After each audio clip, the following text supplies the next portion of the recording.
Jordan was interested in many things. A quiet kid, but very focused. He was a funny little kid, real quiet, kind of reserved. He was always very smart.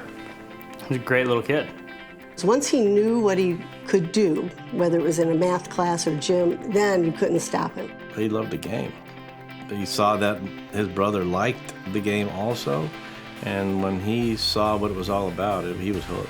You know, the normal little brother wants to beat big brother. I also wanted to beat his friends and stuff, so I'm 9 or 10 years old. We have one family computer, and my brother's basically taken ownership of it. I would have to crawl in his room and be out of his sight. As soon as I can hop on the computer, I was like, this is something I can beat him at. The typical younger brother thing is that you want to keep up with whatever they're doing, whether it's running fast, playing basketball, whatever. We joined this little roller hockey league. Kids were kind of picking on him a little bit, so I went over to kind of protect him, and he pushed me back, and he goes, I got this. And he went right after him, and that really stood out. Okay, the little kid's tough. I think video games in general attracted me because you don't have as many physical limitations, and I was always pissed in ice hockey that I was smaller than people, but Counter-Strike just seemed like something where you could be any type of person, and it comes down to how you just play the game. I homeschooled Jordan for the 12 years he was in school. On his off time, he wanted to play video games. How could I say no when he was doing all his work? He would sit in his room 10 to 12 hours a day, nonstop. And when I saw how effortlessly he was improving and growing so fast, I just decided that I was going to go as far as he wanted to go with it. A lot of the older kids that were playing did not like the fact that they were getting waxed by 9 and 10-year-old players, so his older brother stood by to make sure that things didn't get out of hand, which they did a few times. I used to go and pick him up from LAN centers because people twice his age were trying to fight him because he just won in a tournament or did something, and he looked like a little goofball. To know that my family supports me is something I took for granted for a little while because I didn't realize how many people's parents put a negative connotation on them being on the computer.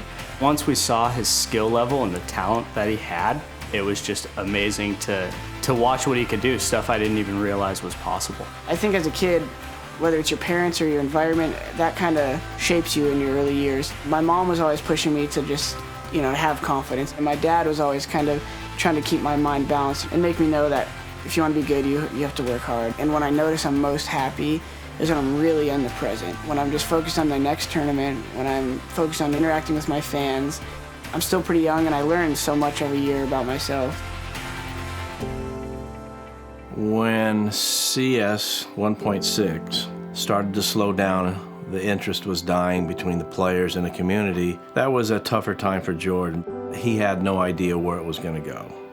I think most gamers, when they go pro, kind of realize that it might be a short-lived thing, and you don't want to hold too much onto the past, like the kid who talks about, dominating high school football and he's 35 years old or something. I still enjoyed playing the game, but it's like, are you going to let your hobby get in the way of having a career? No, but if it could become your career, then I'll pursue it. This whole scene has changed so quickly. We're fascinated with it. So even as this thing winds down, whenever that will be, I think he'll stay in the esports. He started playing, and he was able to make this career out of what he loved to do, and just seeing that you're actually able to live a dream is pretty inspiring. And if you can find fulfillment, my only suggestion is give in to that for as long as it's feasible. And that's the decision I made with Counter-Strike, is as long as I wasn't homeless, I was going to try to play Counter-Strike.